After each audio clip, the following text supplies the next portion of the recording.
Assalamualaikum warahmatullahi wabarakatuh. Selamat pagi anak-anak. Bagaimana kabar kalian hari ini? Semoga tetap sehat dan tetap semangat ya. Nah, pada kesempatan kali ini kita akan belajar mengenai materi SKI kelas 5 semester 1, yaitu tentang upaya pembinaan Nabi Muhammad SAW dalam membina masyarakat Madinah. Baik, sebelum memulai pembelajaran hari ini, kita awali dengan membaca basmalah terlebih dahulu. Bismillahirrohmanirrohim. Nah, hari ini kita akan belajar mengenai pembinaan Nabi Muhammad SAW terhadap masyarakat Madinah.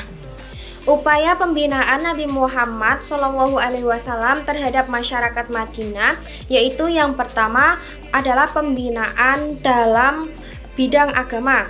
Nah, pembinaan dalam bidang agama ini adalah Nabi Muhammad membangun sebuah tempat ibadah untuk pusat aktivitas kaum muhajirin dan kaum ansor, yaitu membangun masjid.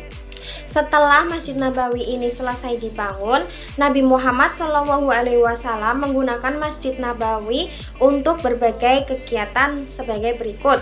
Yang pertama, masjid sebagai pusat peribadatan. Yang kedua, masjid sebagai pusat perencanaan kegiatan masyarakat. Yang ketiga, sebagai pusat latihan dan pendidikan yang diberikan oleh Nabi Muhammad SAW. Kemudian yang keempat, untuk mengadili perkara-perkara yang diselesaikan oleh Nabi Muhammad. Pembinaan terhadap masyarakat Madinah yang kedua adalah pembinaan dalam bidang sosial. Nah, pembinaan dalam bidang sosial yang dilakukan oleh Nabi Muhammad SAW adalah mempersatukan antara kaum muhajirin dan kaum ansor.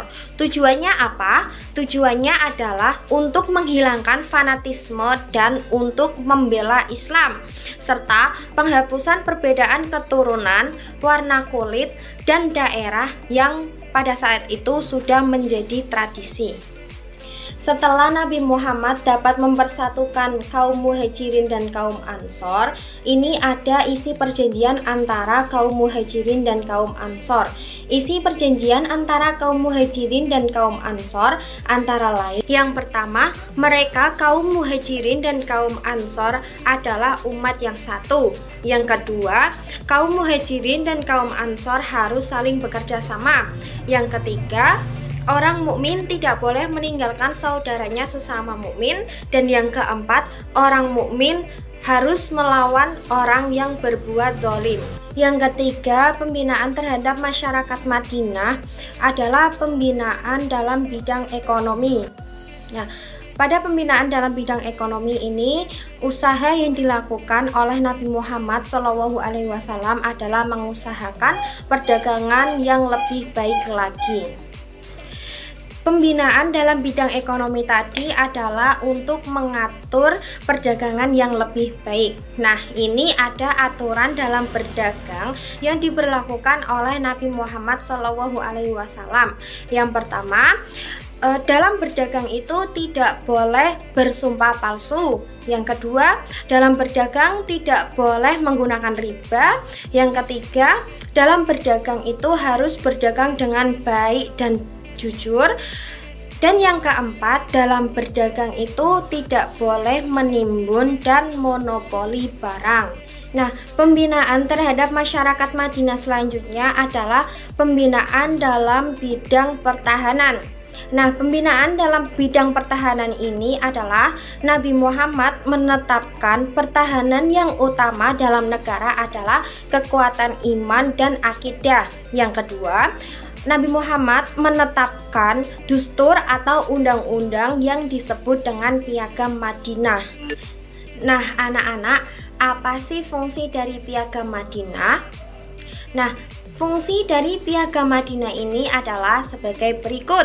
Yang pertama, menyatukan suku Aus dan Khazraj. Kemudian yang kedua, ada kebebasan rakyat dijamin sepenuhnya. Yang ketiga, Nabi Muhammad SAW diakui sebagai hakim dan kepala negara. Kemudian yang keempat, mengembangkan sikap toleransi antara umat beragama.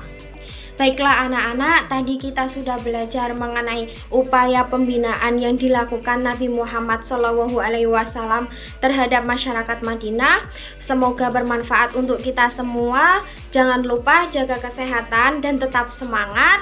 Ibu akhiri, sekian. Wassalamualaikum warahmatullahi wabarakatuh.